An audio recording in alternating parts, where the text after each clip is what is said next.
Hi, I'm Dr. Boyce Watkins from YourBlackWorld.com. Today is Friday, November 9th, 2012. And I want you to, first of all, I want to say to you, don't look behind me. If you see a mess behind me, that means that you're paying more attention to the mess than you are paying attention to what I have to say.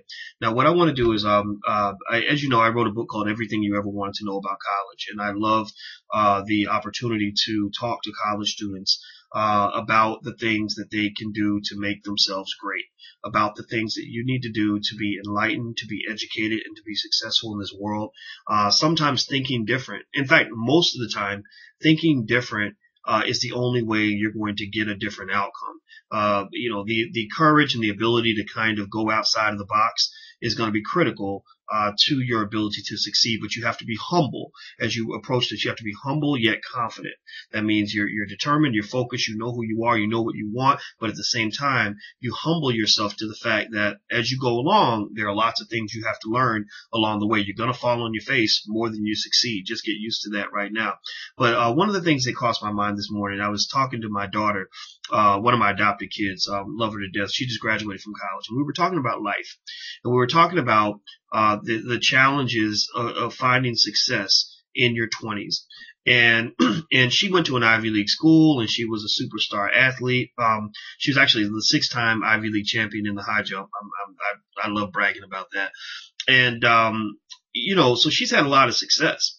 And one of the things, though, that I kind of told her is how in your 20s, I don't know about you, but for me, I remember my 20s were very difficult. There was a lot of up and down. There was a lot of uncertainty. There were a lot of scenarios that just didn't seem like they were ever going to work out. And if you look at the lives of people who've done even, more than I've done, like Barack Obama, for example, you'll see that his 20s were volatile, up and down. He showed signs of greatness, but he also showed some areas where he failed miserably. Like the first time he ran for office, he got his butt kicked. So the point in all this was to say to my daughter, and this is what I'm saying to you, and I'm making this video because I said it doesn't make sense for me to just tell this to my kids. I should tell this to everybody's child, because I believe the village is important for all of us to embrace all of our young people and to support all of them. So I support you. I told her this. I said, look, attitude is everything in success. Attitude is everything. Attitude is more important than your intelligence. It's more important than where you started. It's more important than how much money you have. Attitude is, to me, it is defined in many cases by the ability to think big and to look forward and to always look up. So you want to think big, look forward, and look up. Never look down and back or think small. People that think small don't usually get much because they don't go after much. People who look back are always so hung up on the things that they did wrong that they don't think about what they can do right. They're so crippled by the past that they can't move forward to the future.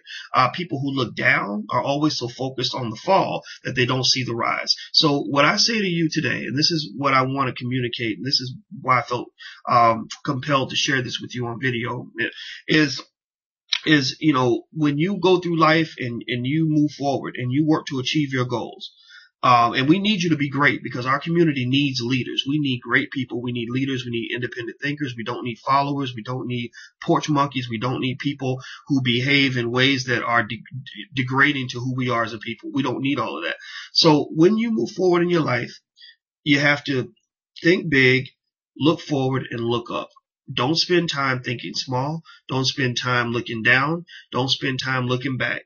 If you do that, and if you approach every situation, good or bad, with the same attitude that I'm going for what's mine. I'm going to keep it going. I'm going to be consistent. I'm never going to give up. I'm going to learn and re-strategize. I'm going to think big. I'm going for the big prize, not the little one. If that's your attitude on a day-to-day basis, what you'll find is that eventually, just the same way you are what you eat and your body reflects what you're eating every day, your life will begin to reflect what you are feeding yourself every day intellectually. So that psychology is critically important. And if I had to name anything that has allowed me to achieve some of the things that I might have achieved, and I'll say this very humbly, but I guess I've done some things that people are proud of, or that I'm happy that they're proud of. But if I have anything in that life, it was attitude. Attitude is what got me there, not my education and not money, not any of that other stuff. It was all about attitude. So that's all I want to say to you today. And until we meet again, stay blessed. I'm gone. Peace.